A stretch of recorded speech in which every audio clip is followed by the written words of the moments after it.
Tu crois que si le PSG fait le match que Monaco fait ce soir, il se passe quoi demain dans les journaux et ce soir dans les émissions? Il se fait tailler. Voilà. Non, mais c'est pas qu'il se fait tailler, c'est il se fait flinguer. Ouais, je suis d'accord. Voilà.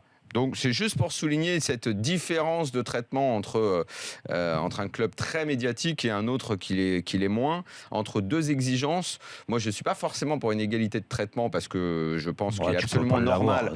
Je suis absolument normal que d'un club à un autre ça change. Et surtout en ce qui concerne le PSG, moi j'ai toujours et je continuerai à être au plan national très exigeant. Mais là on parle de Monaco. Monaco est l'autre club phare de notre championnat et l'autre gros club avec de gros moyens. Et on peut aussi avoir l'exigence qui pousse juste, je ne suis pas en train d'en faire des tonnes, pas du tout, juste dire qu'ils ont fait un petit match ce soir. Ouais, non, mais de toute façon, je pense que tout le monde est. C'est ce qu'on a dit. Que c'est heureusement encore qu'on arrive à dire des choses. Et là, je pense que comme tu dis médiatiquement, le traitement, alors il est différent d'un club à un autre. On sait très bien que Paris Saint-Germain et Marseille, entre autres, font beaucoup plus parler en termes de critiques que certains autres clubs.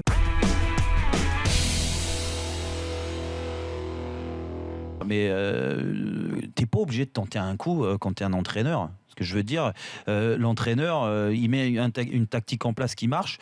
Moi, je me souviens des équipes quand on était sûr de notre force. Et les grandes équipes, c'est ça aujourd'hui. Tu fais pas en fonction de l'adversaire, tu fais déjà en fonction de ce que t'as toi.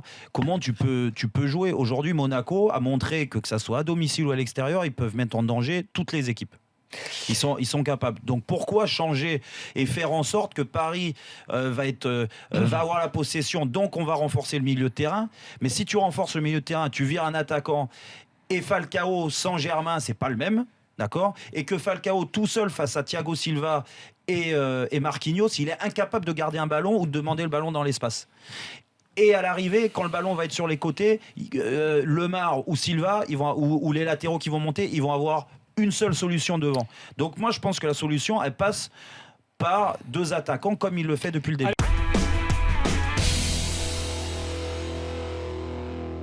Depuis qu'il est arrivé, Garcia, je comprends son travail et je l'encourage à continuer et tout, mais à chaque fois qu'il a parlé, j'ai rien compris à ce qu'il a dit.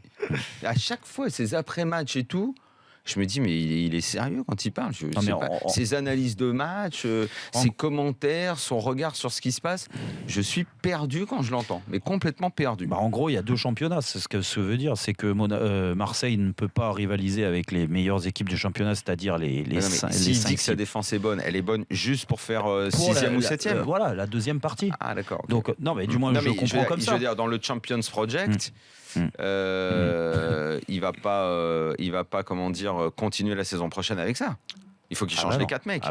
Oui. Parce que sinon c'est plus champion project. Là. Déjà il y en a ça va être mid-tableau project. Déjà il y en a un qui va changer parce que Pat va arriver et va jouer à gauche.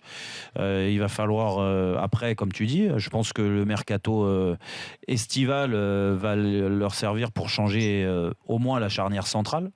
Parce que Sakai, ça reste à voir, mais je pense qu'ils vont peut-être pas s'en séparer tout de suite. Et puis voilà. Et après, ça deviendra peut-être une défense un peu plus solide sur les gros matchs.